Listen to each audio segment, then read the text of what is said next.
කොහොම රට හදන්න නෙමෙයි ඔය එකතු වෙන්නේ. පක්ෂ විපක්ෂ ඔක්කොම සම්බන්ධ කරගන්න. ජාතීන් වශයෙන් ආගම් වශයෙන් දේශපාලන වශයෙන් බෙදලා මේ රට ගොඩ ගන්න බෑ. එකතු වීම හොඳයි. එකතු වීම කිසි ගැටලුවක් නැහැ. හැබැයි ඔහොම රට හදන්න නෙමෙයි ඔය එකතු වෙන්නේ. Tamanට බලය ගන්න තමයි ඔය එකතු වෙන්නේ.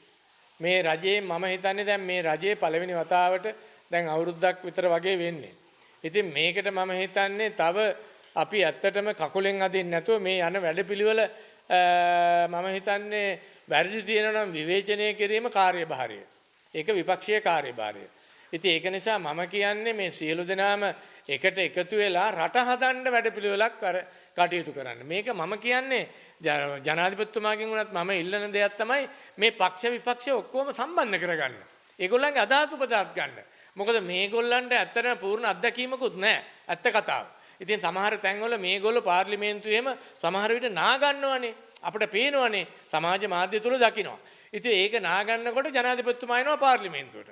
ඇවිදilla මේ පැයක් කමාරක් කතා කරලා ආපහු යනවා. ඒකත් මම හිතන්නේ ගැළපීමක් නෑ වගේ මට හිතෙනවා. ඒක නිසා මම ඉල්ලන්නේ මේ රටේ ඉන්න මේ රටට ආදරය තියෙන මිනිස්සු ඔක්කොම එකතු වෙන්න බෙදෙන්න එපා. ජාතීන් වශයෙන් ආගම් වශයෙන් දේශපාලන වශයෙන් බෙදලා කටයුතු කරන තාක් කල් මේ රට ගොඩ ගන්න බෑ. අද අපි හිතුවනේ මේගොල්ලන්ට 159ක් බලය දීලා 159කට බලය දීලා අපි මේ දැන් යම් වැඩපිළිවෙලකට යනවනේ. හොරු ටික අල්ලනවා යම් අඩුපාඩුකම් තියෙනවා. ඉතින් ඒක වෙනම කතාවක්. කාගේද අඩුපාඩුකම් නැත්තේ? ඒක නිසා දැන් විපක්ෂය කරනවා නම් මේ සියලු දෙනාම අර පහුගිය කාලේ කාගත්තු මරාගත්තු ගහගත්තු අය එකට එකතු වෙලා මේ අවුරුදු පහේ මේගොල්ලන්ට මේක කරන්න දෙන්නේ නැතුව මේ කකුලෙන් අදිනවා නම් ඒක වැරදි කියන තැනයි මම ඉන්නේ.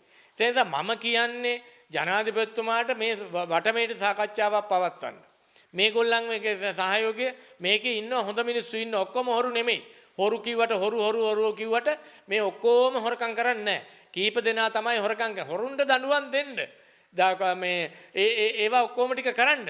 හැබැයි මේගොල්ලන්ගෙන් ගන්න තියෙන උපදෙස් සහ අත්දැකීම් පළපුරුද්ද මේගොල්ලන්ගෙන් ලබාගෙන රජයේ තියෙන අඩුපාඩුකම් හදාගෙන ඉස්සරහට මේ රට ගෙනියන්න සංවර්ධන වැඩපිළිවෙලකට අවතීර්ණ වෙන්න කියන එක තමයි මට ඉල්ලීමක් කරන්න තියෙන්නේ.